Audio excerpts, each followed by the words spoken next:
Hello, everyone. Hope you are well on this Monday night. It is December 18th, 2023. It's about 8:30 p.m. Eastern Time as I am recording this video. Several things to cover. We need to keep our gasoline tanks full. I know a lot of you probably already do, but I believe your gasoline fuel prices could really go up really quick here. I'll go into why. And we need to keep our preps up. I'm not saying we have to panic buy or go in there, in a store and just go crazy and wipe out shelves. Nothing like that.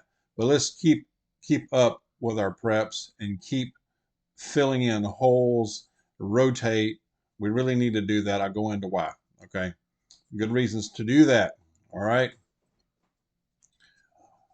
Also have a very powerful passage that I will share here towards the end of the video, so you definitely want to stay tuned and hear that.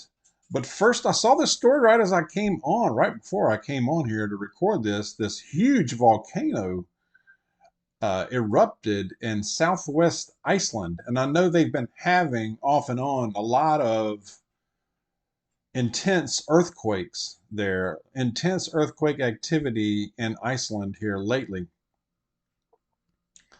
And I saw this report that said that a volcanic fissure several kilometers long opened up near, and I don't know if I'm going to pronounce this right, Grindavik, Iceland. And I saw some footage. They had a little short footage of this, and that looks crazy. That looks horrific. I mean, it was just on and on. This huge fissure where this lava was just shooting way up in the sky, and that looked like something out of a bad movie, y'all. I mean, that's really something else. But they've been having intense earthquake activities for the last few weeks there, weeks of this. So there's just a lot of stuff flying around, and it's just, are we seeing earth pain or earth pains? Are we seeing birth pains? Are we seeing that? I don't know. I don't know for sure. It just makes you wonder with all this going on, though, right? I saw where Biden's approval rating has really tanked as low as it's ever been. That's not a surprise. They're saying 34%, and I'm wondering why it's even 34%. How does 34% of the population approve of this dude? I mean, really, even if you're liberal, even if you are dyed in the wool Democrat, this guy is not for you. This guy doesn't want, evidently by his actions and his words even, doesn't want the best for you. It's an America last, not America first. It's America last policies. It's just unreal. Evidently due to the continued inflation, the lack of border security, this economy.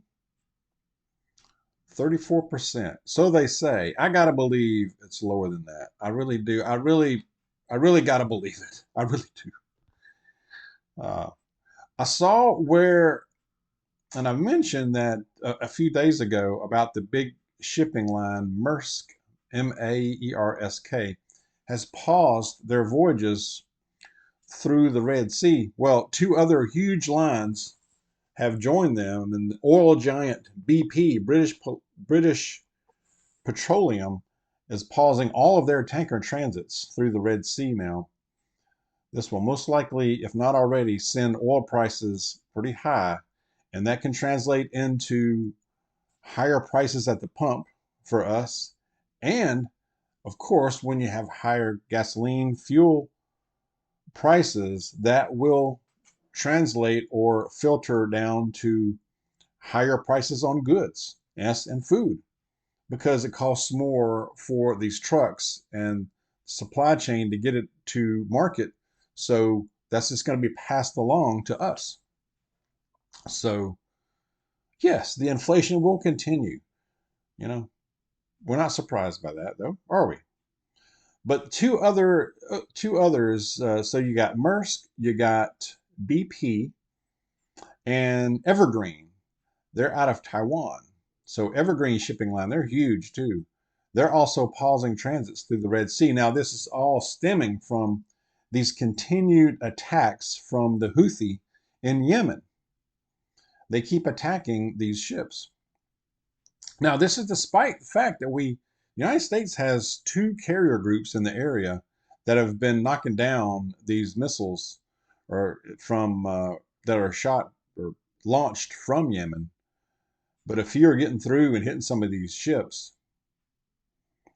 So that's three huge shipping lines that have just stopped going through the Red Sea. Now, I have to believe that will have an impact on the supply chain, at the very least, cause significant delays in products coming over. Maybe even just straight up shortages for a while. So that means they have to take a different route or just not come across that for now. Are they just going to delay and wait? Are they going to take another route? You know, so if at the very least it will cause big delays. And my question is, why is this being allowed? Why is little Yemen being allowed to lob these missiles at these ships? Why have they not been taken out at the source? Surely have the means to do it. Certainly. Could devastate them in one strike. So I'm really curious. I'm a little confounded by that. But then again, it makes you think, like, it just makes you think, why? Why not?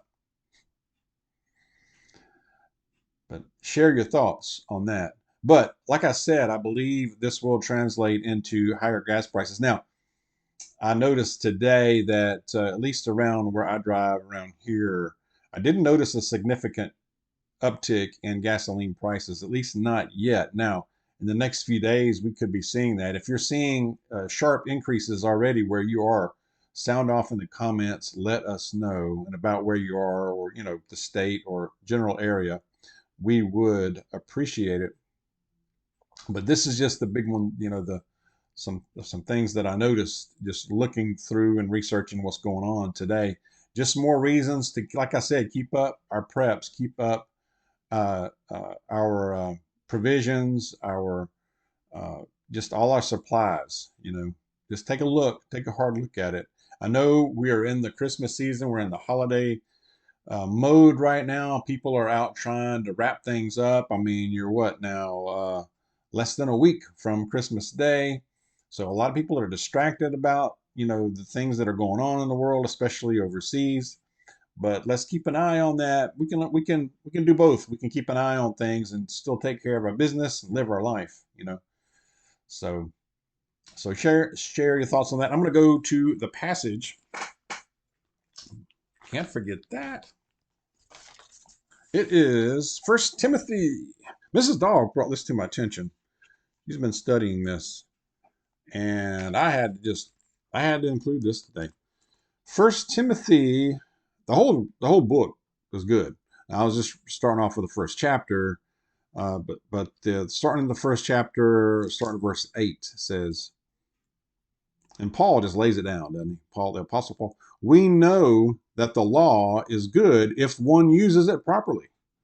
We also know that law is made not for the righteous, but for lawbreakers and rebels, and ungodly and sinful and unholy and irreligious, for those who kill their fathers and mothers, for murderers, for adulterers, for perverts, for slave traders and liars, perjurers, and for whatever else is contrary to the sound doctrine that conforms to the glorious gospel of the blessed God, which he entrusted to me. Amen.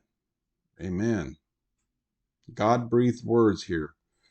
And he just goes through a litany there, and it's like when you read this, it's like you're seeing these things today. Of course, these the trafficking, it seems like everything that is good is called bad, and all this perverted bad stuff is just it's like it's encouraged, just lifted up and just thrown in your face in the news and the media these days, isn't it?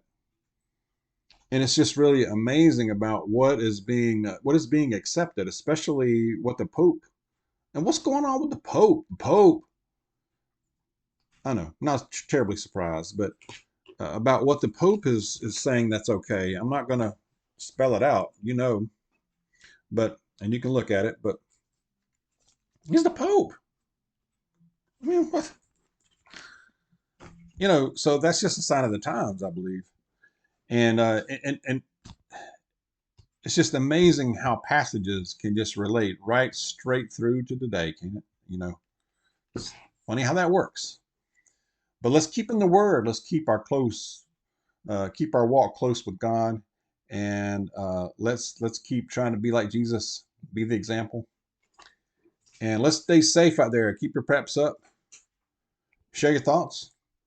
God bless you. I will see you soon.